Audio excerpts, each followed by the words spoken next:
کہ حضرت عبد المطلب رضی اللہ تعالیٰ عنہ آپ کو اپنے ساتھ تجارت پہ لے گئے، تجارت پر لے گئے.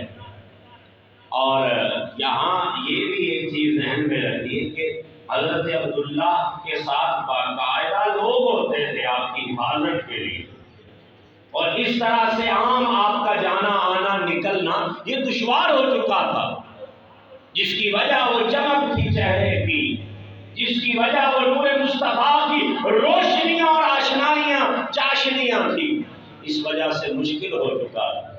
آپ اپنے ساتھ لیا اور سفر پر نکل گئے تجارت کے لیے. راستے میں ایک راہبہ نظر آئی، اور آپ جب تاریخ پڑھتے ہیں، سیرت پڑھتے ہیں، تو آپ کو نظر آتا ہے کہ نبی اکرم صلی اللہ علیہ وسلم کے خاندان کا کوئی بندہ بھی تجارت پہ جا رہا ہے، کہیں بھی جا رہا ہے، تو وہ سرائے یا ہوٹل یا ان جگہوں کی تلاش میں نہیں ہوتے ہیں. دیکھیں ابھی ہم نے پیچھے بھی پڑھا، حضرت ہاشم جاتے تھے، جو بھی جاتے تھے تو وہ کسی اللہ والے کو ڈھونڈتے تھے اور اس سے ملنا، اسی کے پاس ٹھہرنا، اسی کے پاس رکنا، یہ عمل جاری رہا. یہی وجہ ہے کہ میرے نبی کریم علیہ السلام اپنے چچا جان کے ساتھ جب تجارت پر گئے تو سرائے میں نہیں رکے ہیں، ہوٹل میں نہیں رکے ہیں، بلکہ ایک کلیسے میں ایک راہب، یہ راستے میں راہب ملا اور اس نے دیکھا بادل سایہ کر رہا تھا. پھر جب آپ تجارت میں گئے وہ راہب، یہ راہب کیا ہے؟ میں نے آپ کو بتایا تھا کہ راہب مذہب عیسائیت کے ولی کو کہتے ہیں.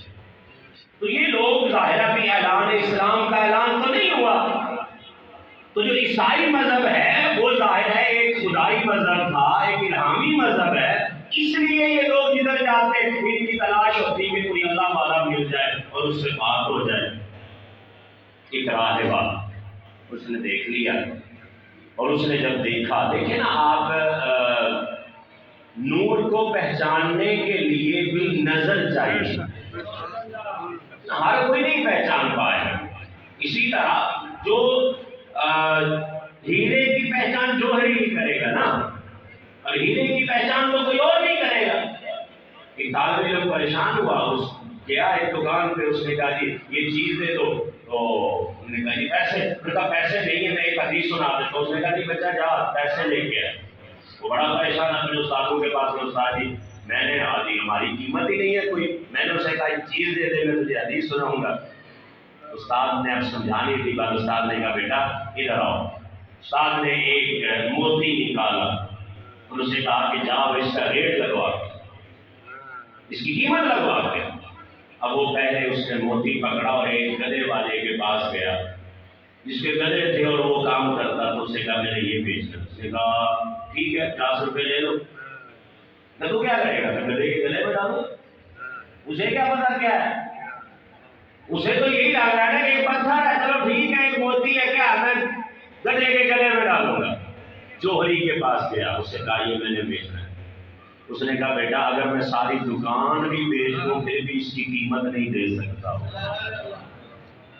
وہ کار موتی واپس لانا، دینا نہیں ہے، واپس لایا. اس نے کہا استاد جی اس کو دیا. اس نے کہا گدھے کے گلے میں ڈالوں گا 50 کا. اس نے کہا اس کی قیمت اتنی ہے میں دے ہی نہیں سکتا ہوں. آپ نے کہا بیٹا تجھے بات سمجھ میں آئی ہے؟